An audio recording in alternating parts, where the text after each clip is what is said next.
रूस ने अमेरिका से सीधे युद्ध की तैयारी पूरी कर ली है। 1962 की क्यूबा क्राइसिस से भी बड़ी एटमी व्यूह रचना हो चुकी है। पुतिन ने 2 मोर्चों पर अपने स्पेशल हथियार तैनात कर दिए हैं। पुतिन का पहला स्पेशल वेपन ऐसा है जो न्यूक्लियर तो नहीं है, लेकिन विनाश उससे ज्यादा मचाने वाला है। खुफिया रिपोर्ट यह है कि रूस इसका इस्तेमाल यूरोप पर कर सकता है। दूसरा स्पेशल वेपन बेरिंग सागर में रूस और अमेरिका के बीच लोड कर दिया गया है। बेरिंग सागर के रेंगेल आइलैंड पर रूस की ग्लोबल स्ट्रेटेजिक मिसाइल फोर्सेस को स्पेशल अलर्ट पर रखा गया है। सीआईए की रिपोर्ट है कि पुतिन सीधा युद्ध कभी भी शुरू कर देंगे। पुतिन ने अपने विजय संकल्प को सिद्ध करने का दिन तय कर लिया है।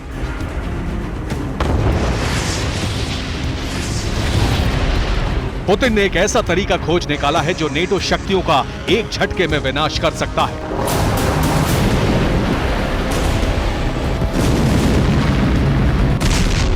पुतिन ने नेटो को विकल्प दिया था कि या तो यूक्रेन को युद्ध में उसके हाल पर छोड़ दें, वरना खुद भी युद्ध के लिए तैयार रहे।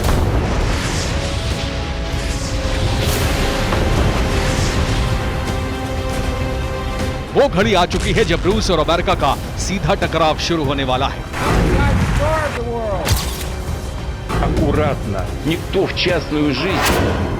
अब तक अमेरिका जंग में यूक्रेन की धरती पर अपने हथियारों का टेस्ट करता रहा।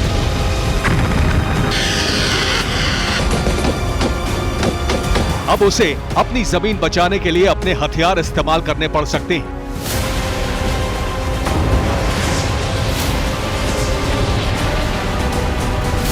अमेरिका दुनिया भर में युद्ध लड़ता रहा है, लेकिन अब उसने अपनी धरती पर युद्ध की तैयारी शुरू कर दी है।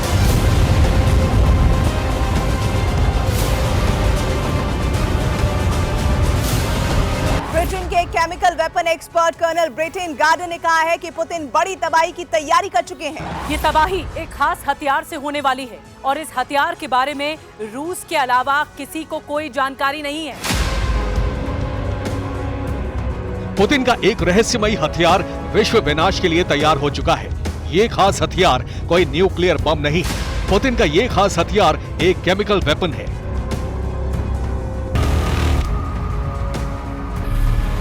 क्रेमलिन ने इसकी खासियत, बनावट और नाम अभी तक सार्वजनिक नहीं किया है, लेकिन अंदाजा है कि ये थर्मोबैरिक बम का अपग्रेड और विनाशक वर्जन है।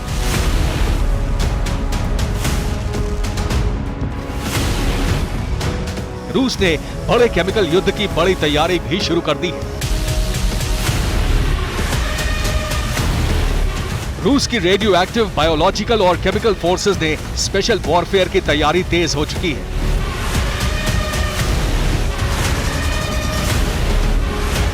रूस के जवान मास्क और प्रोटेक्टिव गियर पहनकर वॉर प्रैक्टिस में जुट गए हैं।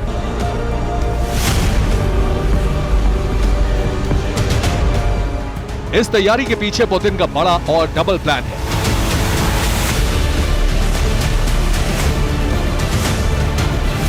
ब्रिटिश आर्मी अधिकारी के मुताबिक पुतिन अग्निवर्षक बम का इस्तेमाल करने वाले हैं।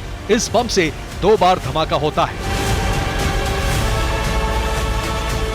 न्यूक्लियर बम की तरह इसकी फायरबॉल बहुत बड़े इलाके में फैलती है। फायरबॉल के दायरे में सब कुछ तबाह हो जाता है। ये वातावरण से ऑक्सीजन सोख लेता है। दम घुटने से बहुत बड़ी तादाद में लोग मारे जाएंगे। यानी बिना न्यूक्लियर हथियार चलाए न्यूक्लियर विस्फोट जैसे विनाश का प्लान है।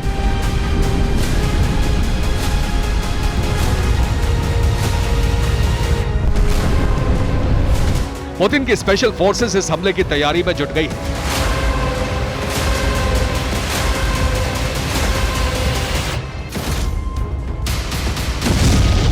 नेटो के लगातार विस्तार को रोकने का प्लान एक्टिवेट हो चुका है। फिनलैंड के नेटो में शामिल होने के बाद रूस ने आर्कटिक में बड़ी घेराबंदी की तैयारी कर दी है।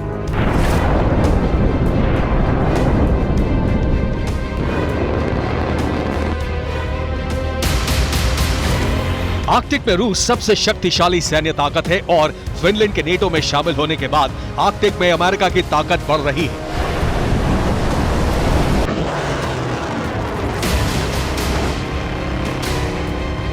अमेरिका की बढ़ती ताकत को देखकर रूस ने ऐलान कर दिया है कि अगर आर्कटिक में अमेरिका ने दखल बढ़ाया तो सीधा टकराव तय है।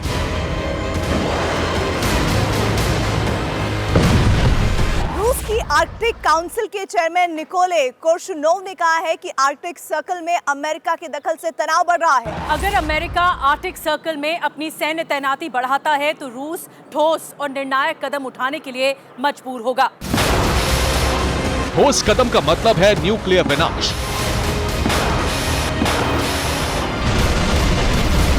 रूस ने आर्कटिक के रैंगल आइलैंड पर हाइपरसोनिक मिसाइल तैनात कर दी है। यहां से अलास्का की दूरी महज 500 किलोमीटर है और कनाडा की दूरी महज 2000 किलोमीटर। बेरिंग सागर के चुकची क्षेत्र में रैंगल आइलैंड से मिसाइल दागी गई तो मिनटों में अलास्का और कनाडा को तबाह कर सकती है।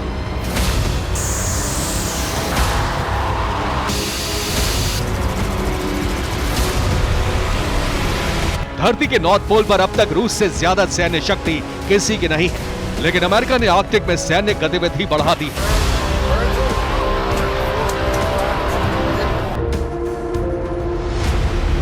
और सामरिक मामलों के जानकार मानते हैं कि इस क्षेत्र से ही न्यूक्लियर युद्ध भड़क सकता है।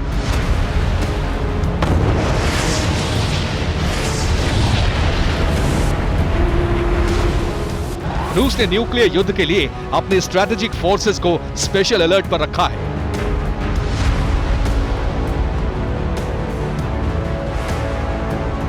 ग्यारह अप्रैल को रूस ने अपनी यार्स आईसीबीएम का टेस्ट भी किया।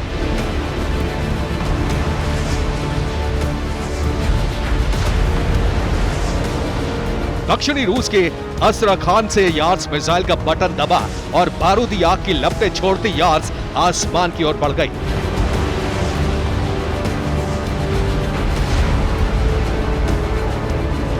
यार्स मिसाइल अस्त्राखान से दागी गई और उसने 2000 किलोमीटर दूर कजाकिस्तान के शागान ट्रेनिंग ग्राउंड में बनाए गए टारगेट पर सटीक अटैक किया।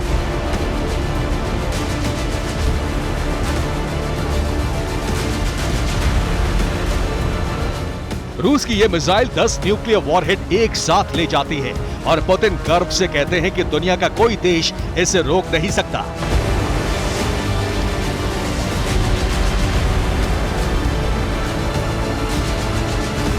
रूस ने अमेरिका से सीधे टकराव का पूरा बंदोबस्त कर लिया है।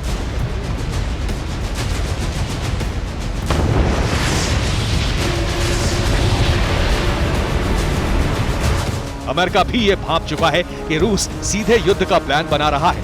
बाइडेन को खुफिया एजेंसियों ने यह रिपोर्ट दी है कि पुतिन अब सुलह समझौते के मूड में नहीं है। अब बात से नहीं बल्कि हथियारों से ही जीत हार का फैसला होगा। Bureau report, TV9 Bharatvarsh. और आगे बढ़ने से पहले इस वक्त की बड़ी खबर, यूक्रेनी फोर्स पर रूस ने ड्रोन अटैक किया है। रूसी ड्रोन हमले में खराब होवित्जर तबाह हो गया। लैंसर ड्रोन से होवित्जर को निशाना बनाया गया। यूक्रेन को पोलैंड से मिले हैं खराब होवित्जर।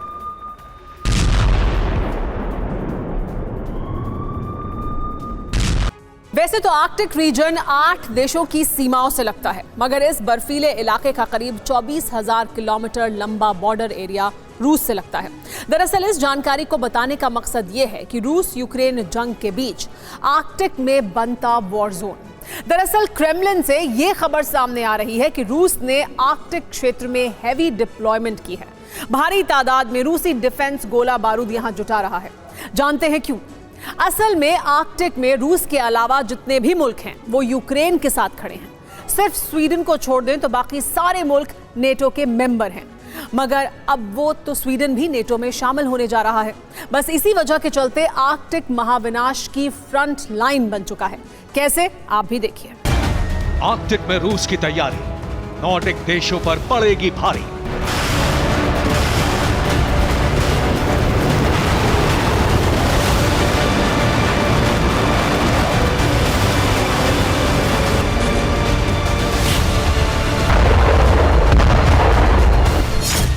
पहले बर्फिस्तान में एयर ड्रिल, अब सबमरीन की हंटिंग।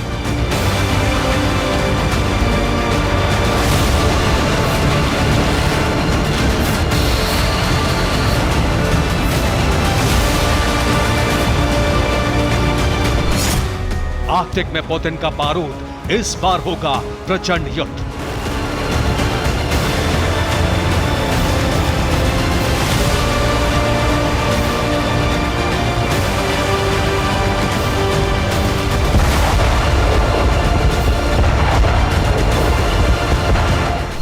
4 अप्रैल को फिनलैंड नेटो में शामिल हुआ और इसके साथ ही उत्तरी अटलांटिक संधि संगठन में शामिल देशों की तादाद 31 हो गई।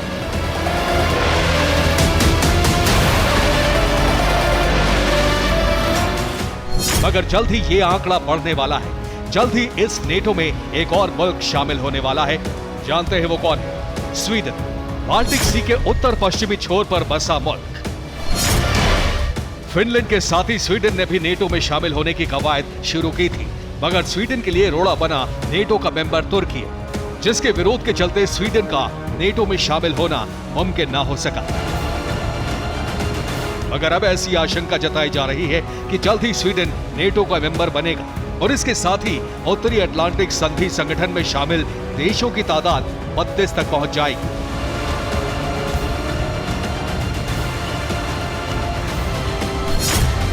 लेकिन जैसे ही स्वीडन नेटो का मेंबर बनेगा, बाल्टिक सी से आर्कटिक तक प्रेसिडेंट पुतिन का बारूदी इंतकाम शुरू हो जाएगा।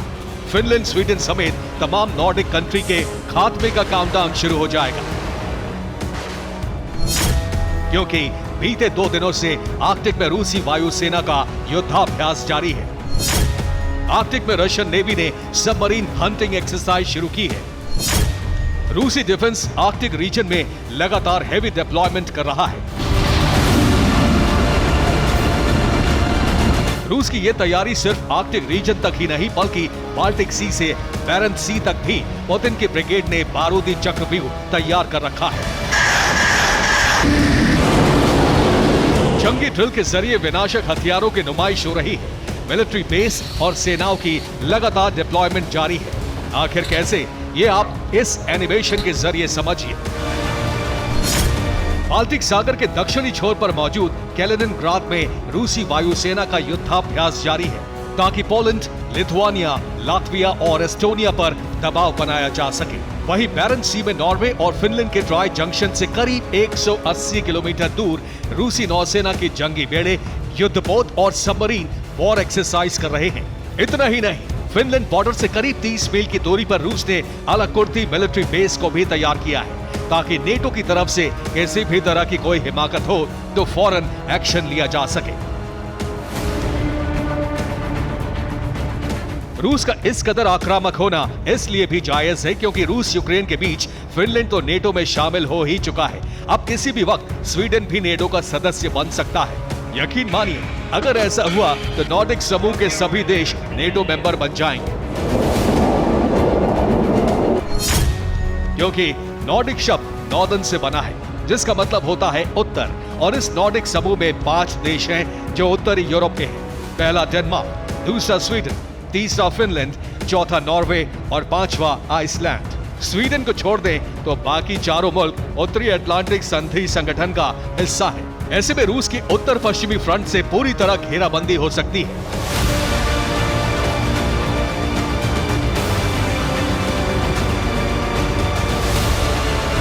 बस इसी वजह के चलते पुतिन भड़के हुए हैं। इसी वजह के चलते रूस ने बाल्टिक, बैरेंट्स और आर्कटिक की घेराबंदी की है, ताकि नॉर्डिक देशों पर दबाव बनाया जा सके।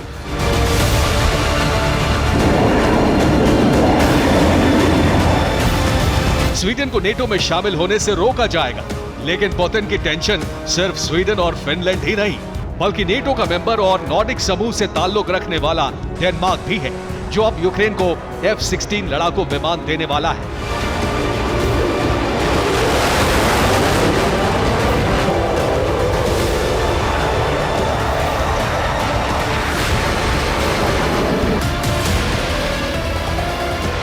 बीते कई महीनों से यूक्रेन F-16 फाइटर जेट की मांग अमेरिका और नेटो से कर रहा था। खैर, महाशक्ति अमेरिका ने तो ज़ेलेंस्की की मांग पूरी नहीं की, मगर नेटो मेंबर डेनमार्क के जरिए यूक्रेन को F-16 लड़ाकू विमानों की सप्लाई होना तय माना जा रहा है, जिसका मतलब यूक्रेनी सेना का पहले से ज्यादा ताकतवर होना होगा।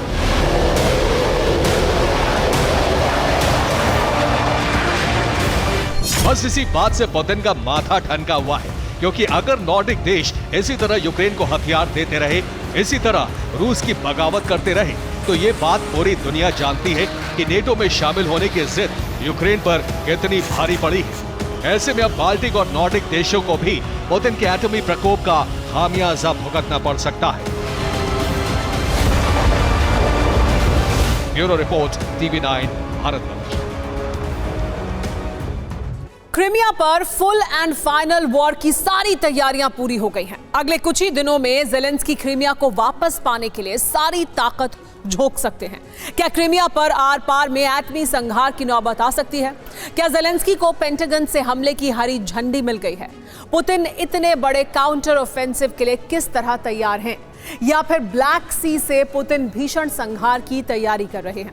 क्रीमिया पर छिड़ी टेंशन के बीच हमले की हर अपडेट के साथ ये स्पेशल रिपोर्ट आप भी देखिए।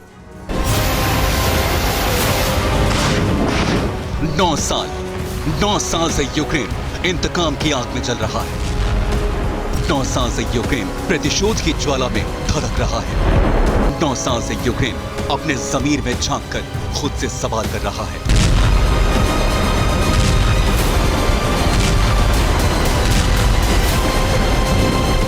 अब ज़ेलेंस्की ने कसम खाई है, जो क्रीमिया से शुरू हुआ था वो क्रीमिया पर आकर ही खत्म होगा।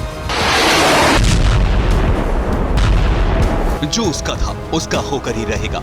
पुतिन की कोई भी न्यूक्लियर ताकत यूक्रेन के मंसूबों के आड़े नहीं आ सकती।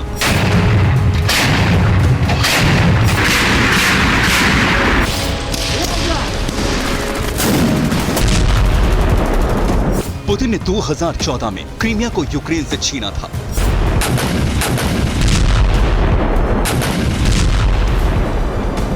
और अब ज़ेलेंस्की 2023 में क्रीमिया को वापस यूक्रेन में मिलाकर ही दम लेंगे।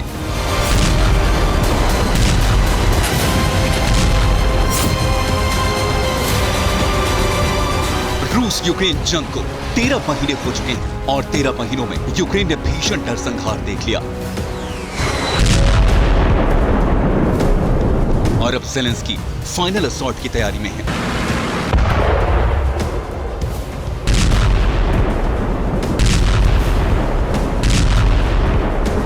पुतिन की फौज पर ऐसा प्रहार कि एक ही झटके में क्रीमिया की कहानी बदल जाएगी।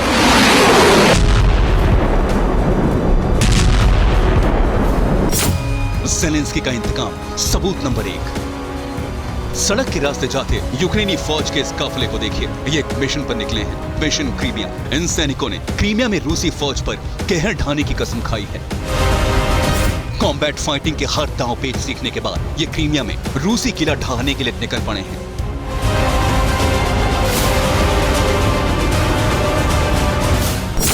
ज़ेलेंस्की का इंतकाम सबूत नंबर 2। क्रीमिया में रूसी फौज ने बड़ी किलेबंदी कर रखी है। चप्पे चप्पे पर पुतिन ने अपना हर प्यादा तैनात कर रखा है। बड़े बड़े बंकर बनाए गए हैं। हर तरफ पुतिन के टैंक चक्कर लगा रहे हैं। और इन टैंकों को उड़ाने के लिए यूक्रेनी फौज ने बड़ी ट्रेनिंग ली है।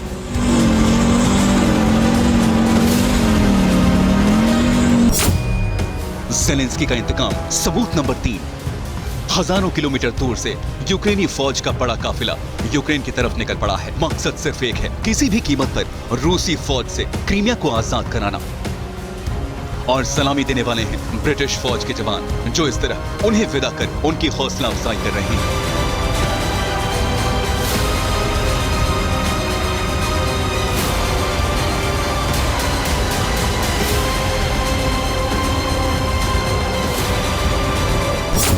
इन 3 तस्वीरों में छुपा है ज़ेलेंस्की का दर्द, ज़ेलेंस्की का इंतकाम, ज़ेलेंस्की की ख्वाहिश, ज़ेलेंस्की के बेताबी, ज़ेलेंस्की के फाइनल असॉल्ट के मंसूबे। और मकसद सिर्फ एक है, किसी भी कीमत पर क्रीमिया को वापस हासिल करना। लेकिन ये इतना आसान नहीं है।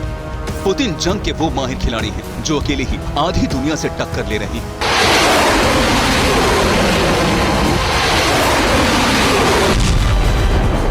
पुतिन की गिनती उन वर्ल्ड लीडर्स में होती है जिसके दांव पेच को सुपर पावर्स भी नहीं समझ पाते।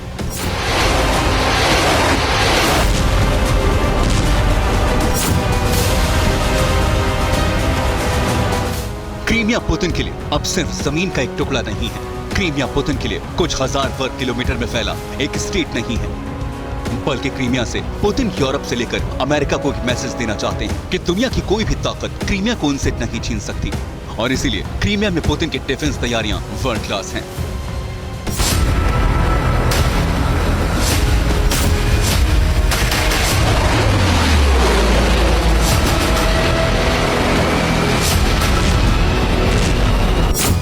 800 मील लंबे बॉर्डर पर रशियन डिफेंस एक्टिव है। महीनों से क्रीमिया में बंकर और डिफेंस पोजीशन बन रही है। समुद्र के किनारे कई किलोमीटर लंबी ट्रेंच बनाई गई है। नवंबर में ही क्रीमिया में किलेबंदी की शुरुआत हो गई थी। पूरे क्रीमिया में बॉर्डर के किनारे बड़े बड़े बंकर बनाए गए हैं। जब से क्रीमिया को लेकर टेंशन बढ़ी है, तब से ही पुतिन ने क्रीमिया के हेड सर्गेई अकिस्योनोव को अलर्ट कर दिया था। क्रीमिया के हेड ने खुद दावा किया है कि इस बार क्रीमिया में रशियन फोर्सेस पूरी तरह से अलर्ट हैं।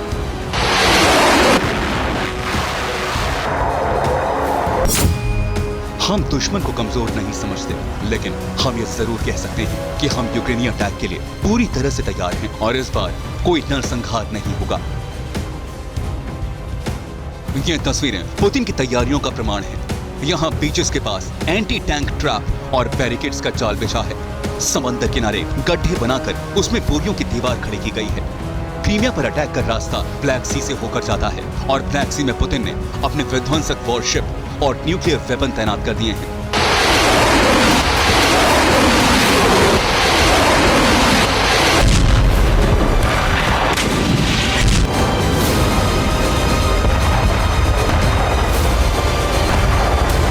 ये समुद्र में रूस के बादशाहत का बड़ा सबूत है। ये समंदर में पुतिन की बड़ी तैयारियों का प्रमाण है। ब्लैक सी में रूस ने आर्टिलरी के साथ भीषण वॉर एक्सरसाइज की। रूस ने एयर डिफेंस और बड़ी इलेक्ट्रॉनिक वॉरफेयर की ड्रिल की। रूस ने अपने वॉरशिप एडमिरल माकारोव के साथ समंदर में बारूद बरसाया। सिर्फ यही नहीं, रूस ने समंदर में अपने मिसाइल कैरियर भी डबल कर दिए हैं। समंदर में रूस ने वॉरशिप पर बैलिस्टिक और क्रूज मिसाइल्स की भी तैनाती कर दी है। रूस की ये वो विनाशक तैयारी है जिसके सामने यूक्रेन के हमले बौने साबित हो सकते हैं। क्रीमिया पर आर पार के मंसूबे वाले यूक्रेन के लिए विजय आसान नहीं होगी, क्योंकि पुतिन जंग के वो सिकंदर हैं जिनके आगे सुपर पावर्स की टैक्टिक्स भी फेल हो जाती है। Bureau report, TV9 Bharatvarsh. Ukraine में पूर्वी फ्रंट लाइन पर भीषण जंग जारी है। यूक्रेन ने BM-27 उरागन से किया है बड़ा हमला। यूक्रेनी हमले में रूसी सेना को भारी नुकसान हुआ है।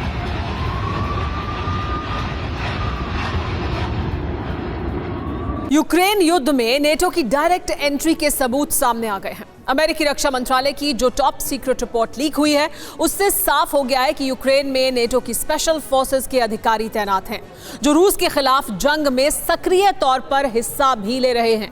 इस रिपोर्ट ने रूस के राष्ट्रपति पुतिन के शक को पुख्ता कर दिया है कि रूस की लड़ाई यूक्रेन से नहीं बल्कि नेटो से है। यूक्रेन में नेटो के सैनिकों की मौजूदगी के बाद परमाणु युद्ध का खतरा बेहद गंभीर हो चुका है, क्योंकि राष्ट्रपति पुतिन ने यूक्रेन पर हमले के दिन ही चेतावनी दे दी थी कि अगर नेटो ने दखलंदाजी की तो रूस अपनी रक्षा के लिए परमाणु हथियारों का इस्तेमाल करने से बिल्कुल नहीं हिचकेगा। रूस के खिलाफ जंग में यूक्रेन का सबसे मारक हथियार हाइमार्स मिसाइलों की एक खेप अमेरिका ने यूक्रेन भेजी है। लेकिन जंग के बीच यूक्रेन की सेना को हाइमार्स मिसाइलों को चलाने की ट्रेनिंग कैसे मिली? अगर ट्रेनिंग नहीं मिली तो इन मिसाइलों का इस्तेमाल यूक्रेन की सेना ही कर रही है, या यूक्रेन की वर्दी में किसी और देश के सैनिक ये मिसाइलें दाग रहे हैं।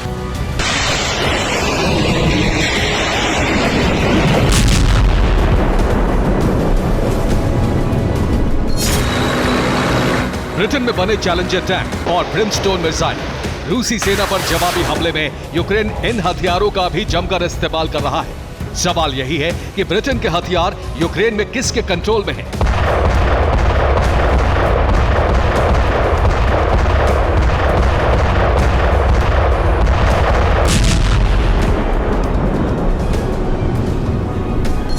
फ्रांस का anti air defence system Aster 15 और एस्टर 30, साथ ही surface to air missile battery Crotale. Ukraine की सेना खुद इन आधुनिक हथियारों को चला रही है, या फिर इन हथियारों के पीछे हाथ किसी और ताकत के हैं?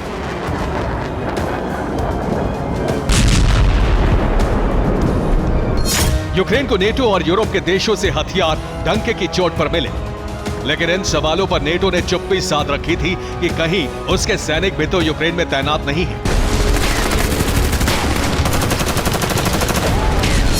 रूस को शक था कि ऐसा हो सकता है। राष्ट्रपति पुतिन ने इसी शक के आधार पर धमकी भी दी कि नेटो इस लड़ाई से दूर रहे, वरना रूस के पास परमाणु हमला करने के अलावा कोई रास्ता नहीं बचेगा।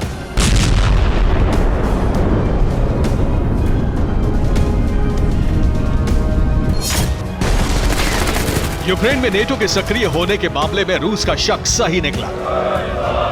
नेटो ने राष्ट्रपति पुतिन की चेतावनी को नजरअंदाज करके चुपके से यूक्रेन में अपने सैनिक तैनात कर दिए,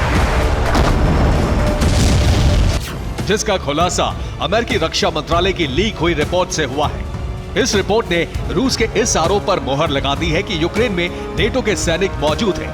लीक हुई रिपोर्ट के मुताबिक 23 मार्च 2023 तक यूक्रेन में अमेरिका, ब्रिटेन, फ्रांस, लातविया और नीदरलैंड्स के सैनिक मौजूद थे। इन सैनिकों की तैनाती नेटो रिस्पांस फोर्स में है। यूक्रेन में तैनात विदेशी सैनिकों में सबसे ज्यादा 50 सैनिक ब्रिटेन के हैं। इसके अलावा लातविया के 17, फ्रांस के 15, अमेरिका के 14 और नीदरलैंड्स का 1 सैनिक भी यूक्रेन में नेटो के स्पेशल फोर्स के प्रतिनिधि के रूप में तैनात है। यूक्रेन में नेटो के सैनिकों की संख्या देखने में कम लगती है, लेकिन सच्चाई ये है कि नेटो स्पेशल फोर्स का हर सैनिक सेना की पूरी कंपनी के बराबर होता है। नेटो के ये सैनिक जमीन, आसमान और समंदर में युद्ध में माहिर होते हैं। नेटो के सदस्य देशों के सारे हथियार चलाने की ट्रेनिंग भी इन सैनिकों को दी जाती है।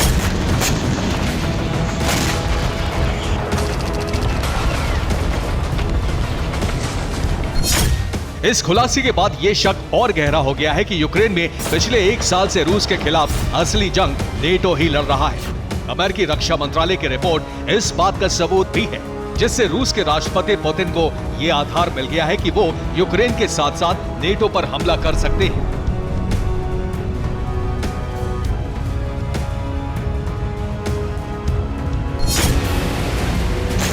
फिलहाल रूस ने अभी इस मामले में चुप्पी साध रखी है। जानकार मानते हैं कि रूस अब जवाब देने के बजाय अमेरिका, ब्रिटेन, फ्रांस या नेटो के किसी देश पर सीधा हमला भी कर सकता है, क्योंकि ये अधिकार रूस की संसद ने पहले ही राष्ट्रपति पुतिन को सौंप दिया था कि नेटो के दखल देने पर कोई भी जरूरी कदम उठा सकते हैं, यहां तक कि परमाणु हमला भी कर सकते हैं।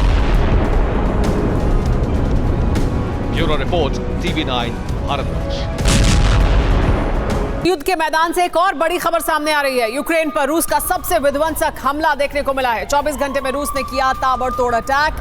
यूक्रेन के 9 इलाकों को अपना निशाना बनाया। सूमी, जापोरिजिया, खार्किव, कुपियांस्क में भीषण हमला जारी है।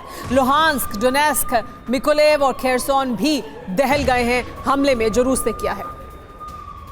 एशिया के ट्रांसकॉकेसिया में एक बार फिर वॉर फ्रंट सुलग गया है। आर्मेनिया और अजरबैजान के बीच दशकों से जारी संघर्ष 11 अप्रैल को एक बार फिर खूनी झड़प में बदल गया।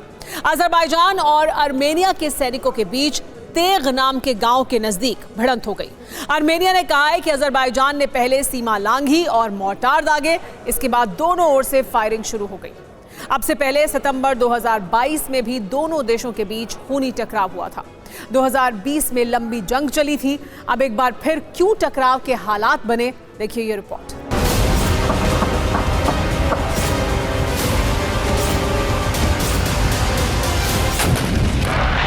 ग्यारह अप्रैल को एक बार फिर कॉकेशिया के मैदानों में बारूद बरसने लगा।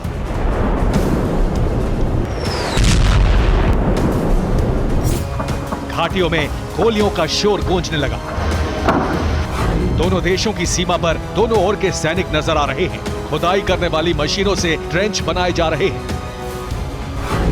लेकिन इसी बीच विवाद भड़का और दोनों ओर के सैनिक भिड़ गए। दोनों ओर से गोलीबारी शुरू हो गई। आर्मेनिया सरकार के मुताबिक अजरबैजान के 13 सैनिक इस गोलीबारी में मारे गए हैं। आर्मेनिया के 5 से ज्यादा सैनिकों के मारे जाने की खबर है। आर्मेनिया के स्पेशल आर्मी कोर के कमांडर की भी इसमें मौत की जानकारी सामने आई। दोनों देशों के बीच पिछले कुछ महीनों में कई बार संघर्ष हो चुका है। रूस के यूक्रेन युद्ध में फंसने के बाद अजरबैजान ने आर्मेनिया के कई इलाकों पर कब्जा कर लिया है।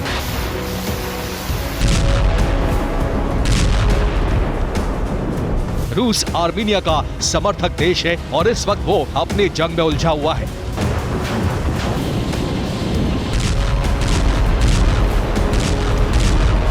जिसका फायदा अजरबैजान उठा रहा है और उसे तुर्की का समर्थन हासिल है। 11 अप्रैल से पहले आर्मेनिया और अजरबैजान की सितंबर 2022 में भिड़ंत हुई। सितंबर 2022 में आर्मेनिया के 100 से ज्यादा सैनिक मारे गए, जबकि अजरबैजान ने कहा कि उसके 50 सैनिक मारे गए। सितंबर 2022 में अजरबैजान ने आर्मेनिया की 10 वर्ग किलोमीटर जमीन पर कब्जा कर लिया। फरवरी 2022 से पुतिन यूक्रेन में जंग लड़ रहे हैं। सितंबर 2022 में भी अजरबैजान ने रूस से मदद मांगी, लेकिन पुतिन हालात के चलते आर्मेनिया को मदद नहीं दे पाए। 2020 में आर्मेनिया और अजरबैजान के बीच कई दिन तक जंग चली थी। तब दोनों देशों के सैनिकों की बड़ी तादाद में मौत हुई और ड्रोन से जंग लड़कर अजरबैजान ने युद्ध का पासा पलट दिया। 2020 में रूस ने ही दोनों देशों के बीच शांति समझौता कराया था। 2020 में रूस के राष्ट्रपति व्लादिमीर पुतिन ने आर्मेनिया और अजरबैजान की ये जंग शांत कराई थी। दोनों देशों की भिड़ंत को रोकने के लिए रूस ने शांति रक्षक सैनिकों को तैनात कर दिया है। फरवरी 2022 में पुतिन ने स्पेशल मिलिट्री ऑपरेशन के लिए अपने सैनिकों को रूस वापस बुला लिया। आर्मेनिया के समर्थन में तैनात रहने वाली रूसी सेना युद्ध के मैदान में पहुंच गई। जब से रूसी सेना यूक्रेन पहुंची है, तब से ताकत में आर्मेनिया से मजबूत अजरबैजान को मौका मिल गया है और वो इसका फायदा उठा रहा है।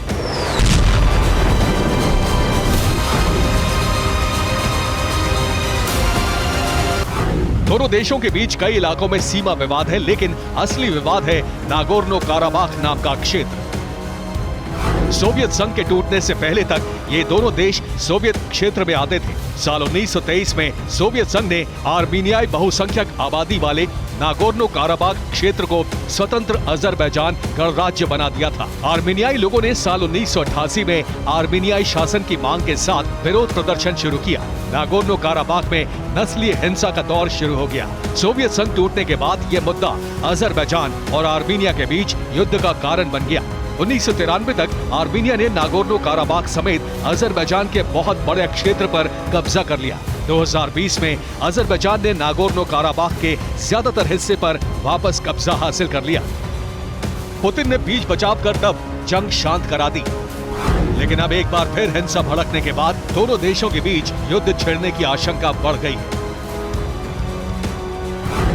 Bureau report, TV9 Bharatvarsh. Myanmar में सैन्य तानाशाही की बर्बरता ने एक बार फिर सारी हद पार कर दी। वहां एक सरकारी दफ्तर के उद्घाटन में पहुंचे लोगों पर म्यांमार की सेना ने फाइटर प्लेन और हेलीकॉप्टर गनशिप से हमला किया, जिसमें कम से कम 100 लोगों के मारे जाने की खबर है। म्यांमार के जिस सेगाइंग प्रांत में निर्दोष और निहत्थे लोगों पर हमला हुआ, वो इलाका पूर्वोत्तर भारत की सीमा से जुड़ा हुआ है। चारों तरफ बिखरी लाशें, खाक हो चुकी बस्ती और सुलगता बारूदी धुआं।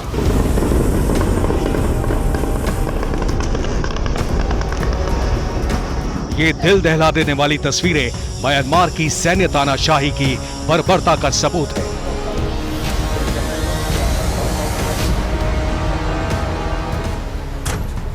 म्यांमार के सगाई प्रांत के शहर कानबालू में हुई बर्बरता की खबर भी दुनिया को 12 घंटे बाद मिली।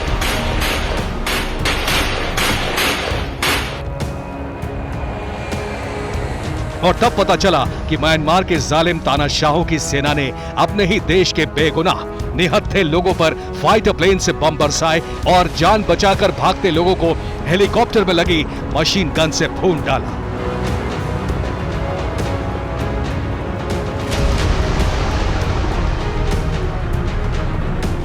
म्यांमार में यह हमला 11 अप्रैल की सुबह लगभग 7:45 बजे हुआ। बताया जा रहा है कि सेगाई प्रांत में लगभग 300 लोग लोकल गवर्नमेंट के एक ऑफिस के उद्घाटन के लिए इकट्ठा हुए थे। तभी म्यांमार की सेना 2 मिग फाइटर प्लेन ने उन पर बम बरसाने शुरू कर दिए।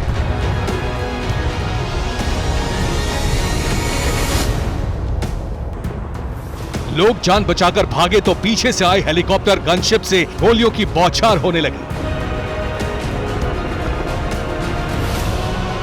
मुश्किल से 15 मिनट में 100 से ज्यादा लोगों के शवों के चीथड़े उड़ गए, जिनमें लगभग 2 दर्जन मासूम बच्चे थे। म्यांमार के जिस सेगाइंग प्रांत में सैन्य तानाशाहों ने लोगों पर हवाई हमला किया, वो इलाका भारत के मणिपुर, नागालैंड और अरुणाचल प्रदेश की सीमा से जुड़ा हुआ है। ये प्रांत म्यांमार के उन गिने चुने इलाकों में है जहां के लोगों ने सैन्य तानाशाही के आगे सरेंडर नहीं किया है और अब भी सेगाइंग में लोग लोकतांत्रिक तरीके से स्थानीय सरकार चला रहे हैं।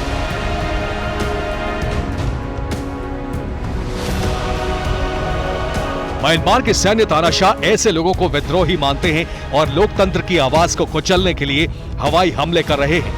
म्यांमार में सेना ने 1 फरवरी 2021 को लोकतंत्र का तख्ता पलट दिया था और तब से वहां लोकतंत्र बहाली की मांग कर रहे लगभग 3,500 लोगों को मौत के घाट उतारा जा चुका है। Bureau report, TV9 Bharatvarsh. Taiwan पर चीन ने सबसे खौफनाक चाल चली है। ये चाल वर्ल्ड ऑर्डर बदल सकती है। ड्रैगन की यह हरकत दुनिया को वर्ल्ड वॉर में धकेल सकती है। चीन ने ताइवान को चारों तरफ से घेरना शुरू कर दिया है। वॉर ड्रिल के बहाने उसके वॉरशिप और फाइटर जेट ताइवान के बेहद नजदीक पहुंचे। चीन की ये हरकत सीधे अमेरिका को काउंटर स्ट्राइक के लिए मजबूर कर सकती है। ताइवान के पास बेहद टेंशन का माहौल है। क्या जिनपिंग ने ताइवान पर मास्टर स्ट्रोक चल दिया है? इस स्पेशल रिपोर्ट में आप भी देखिए। ताइवान का चीनी ब्लॉकेट, वर्ल्ड वॉर 3 का स्टॉपेज।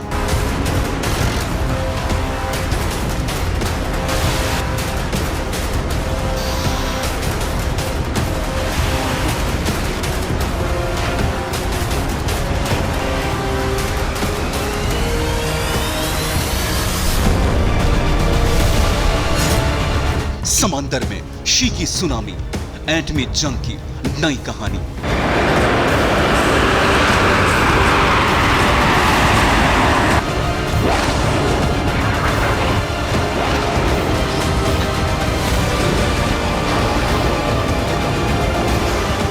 ताइवान पर जिनपिंग ने अब तक का सबसे बड़ा दांव चला है। जिनपिंग का वो दांव जो एक ही झटके में ताइवान को हासिल कर सकता है।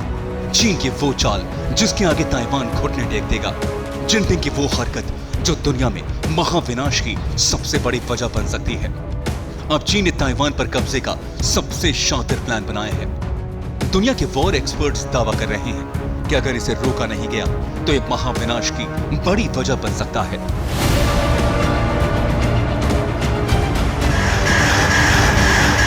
चीन ने ताइवान को चारों तरफ से घेरने की तैयारी कर ली है और चीन अपनी वॉर एक्सरसाइज से बेहद खौफनाक चाल चल रहा है।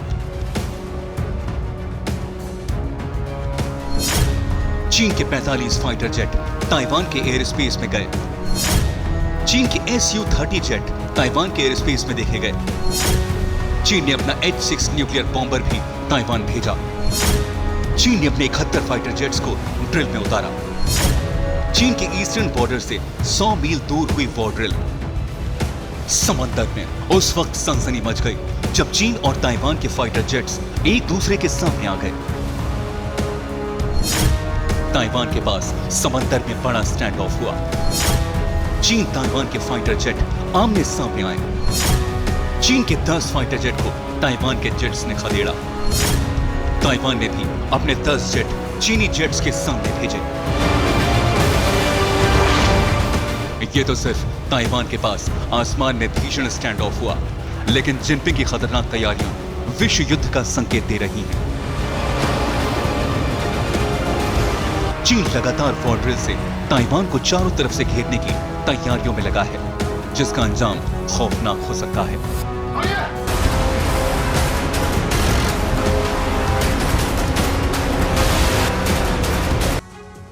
केमिकल वेपन पर फिर रूस आग बबूला हो गया है। रूस ने यूक्रेन में अमेरिका की बायो वेपन का बड़ा सबूत दिया है और इस बार तो रूस ने अमेरिका से सीधे जवाब मांग लिया है। 1 साल से जारी जंग में केमिकल वेपन का नाम कई बार उछल चुका है। रूस ने हर बार आरोप लगाए हैं, हर बार अमेरिका ने इनकार किया है। सवाल है कि क्या इन आरोपों के पीछे रूस का ऑपरेशन बुश तो नहीं है? क्या रूस के आरोपों के पीछे यूक्रेन में उसका मिलिट्री ऑपरेशन है? इस स्पेशल रिपोर्ट में आप भी देखिए। क्या पुतिन यूक्रेन में वो कर रहे हैं जो जॉर्ज बुश ने इराक में किया? क्या पुतिन बायो वेपन को ढाल बनाकर यूक्रेन पर हमले को जायज ठहरा रहे हैं? जंग की शुरुआत से ही रूस अमेरिका पर यूक्रेन में वेपन ऑफ मास डिस्ट्रक्शन बनाने का आरोप लगा रहा है। 1 साल से रूस कह रहा है कि अमेरिका यूक्रेन में लंबे समय से बायो वेपन बना रहा है, यानी वो केमिकल हथियार जो सिर्फ एक बार हमला नहीं करता बल्कि अगली कई जनरेशन भी बर्बाद कर देता है। और इस बार भी रूस ने अमेरिका पर यूक्रेन में बायो वेपन बनाने का आरोप लगाया है। रूस के न्यूक्लियर, बायोलॉजिकल और केमिकल डिफेंस के कमांडर इगोर किरिलीव ने इस बार बड़े सबूत दिए हैं। रूस को डोनेस्क, लुहांस्क, खेरसोन में यूएस बायो वेपन के सबूत मिले। बॉर्डर्स के पास रूस को यूएस बायो वेपन के औजार मिले हैं। रूस ने 2000 पेज के दस्तावेजों में यूएस बायो वेपन पर खुलासा किया। बायो रिसर्च सेंटर में कई खास लोगों के शामिल होने के सबूत। रूस की संसद और लॉ इन्फोर्समेंट एजेंसी खुद इसकी जांच कर रही है। इस बार फिर बायो वेपन के सबूत मिलने के बाद रूस बेहद गुस्से में है। रूस के स्टेट ड्यूमा के चेयरमैन व्याचेस्लाव वोलोदिन ने अमेरिकी एम्बेसडर लिन ट्रेसी को तलब किया है। अमेरिका की तरफ से बायो वेपन हथियारों पर कोई जवाब न आने से रूस ने नाराजगी जाहिर की है। स्टेट ड्यूमा के चेयरमैन व्याचेस्लाव वोलोदिन ने कहा, यह संसद का अपमान है। जो देश लोकतंत्र की बात करता है वही उसका अपमान कर रहा है।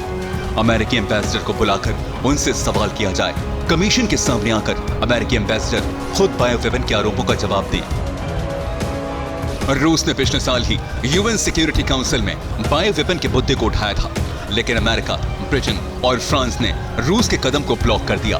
और इस बार फिर रूस ने बायो वेपन के सबूत दिए हैं, लेकिन अमेरिका हमेशा से कहता रहा है कि यूक्रेन की lab joint biological research centre थी। सवाल उठता है, क्या वाकई रूस को केमिकल हथियारों के सबूत मिले हैं, या फिर वो ये आरोप लगाकर यूक्रेन पर हमले को जायज ठहराने में लगा हुआ है।